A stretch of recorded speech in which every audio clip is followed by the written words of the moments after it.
right, guys, this is Dr. Pastorek, and he is Ryder's cardiologist here in Savannah, and he is the guy who actually found Ryder's condition and got us in the right hands to make sure he was taken care of. So, do you want to describe what ALCAP is so I don't describe it the incorrect way? Right. Well, since we're not going to hide Ryder's name, he was diagnosed with a rare but very serious birth defect of the coronary arteries, which everyone comes to know those as your most important arteries, especially as you age, for feeding the heart its own oxygen supply. And those coronary arteries are an interesting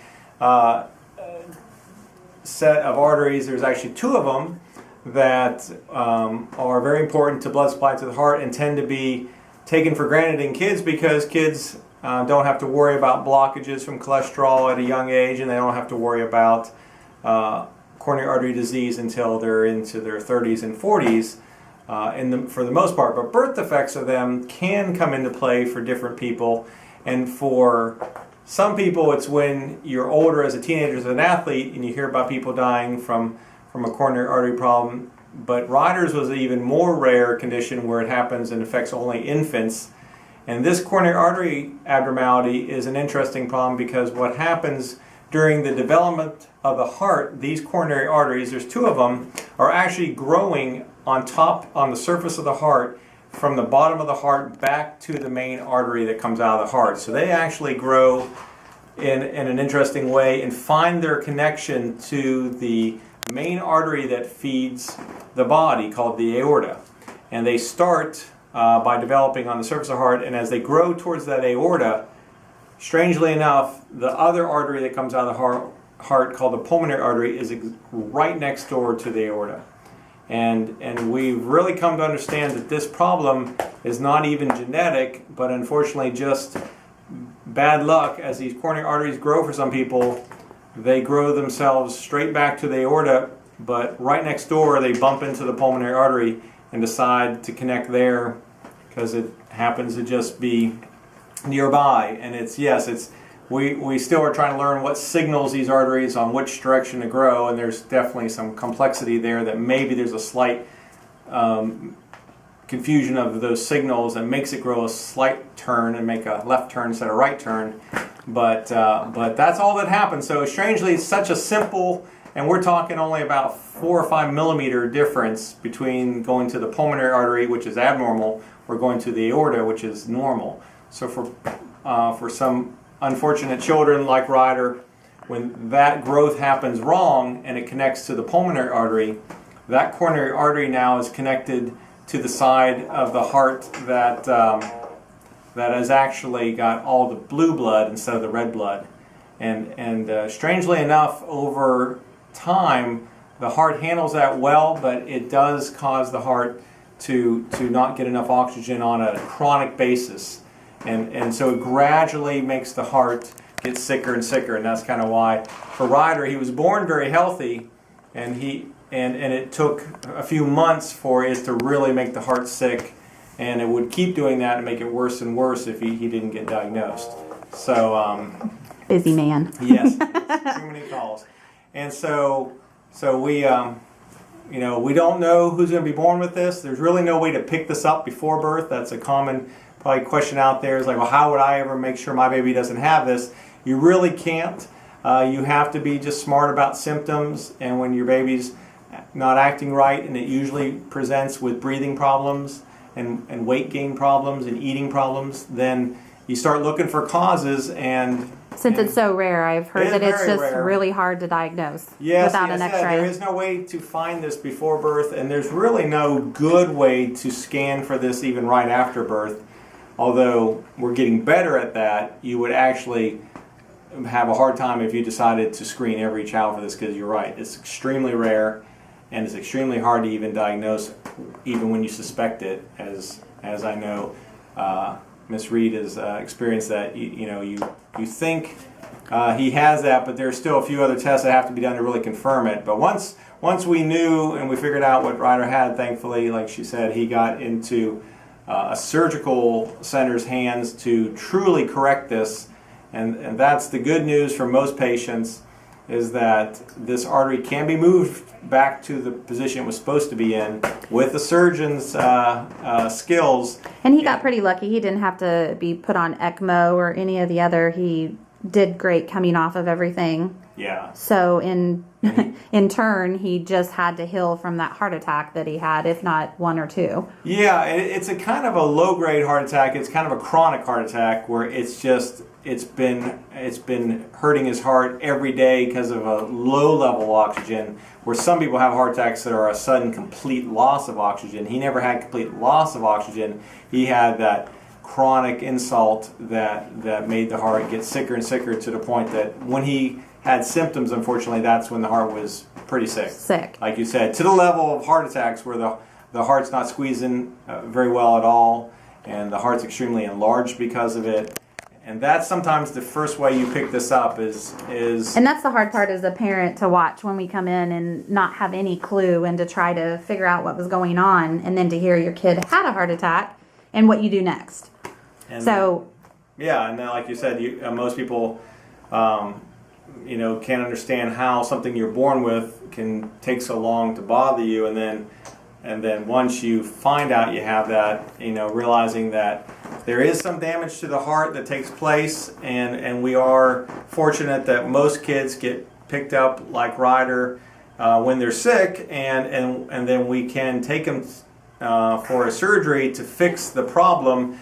But then the damage that's been happening to the heart has to heal, and it's a slow process, as many moms have to be patient with, and it's not a guarantee complete process. So some kids are going to require medicines and care for their whole life, but most continue to get, once you can put the artery back to its normal position, you really amazingly give the heart what it wants, which is normal oxygen, and it starts feeling better. But like anything, even after a bad pneumonia, the lungs have to heal, and it can take months and even years for some things. So but we're excited when we can finally pick this up. And Ryder was a fortunate one to get picked up still on a pretty young basis. You rarely pick this up before 3 months, and somewhere between 3 and 6 months would be very average, and then some people not to almost a year.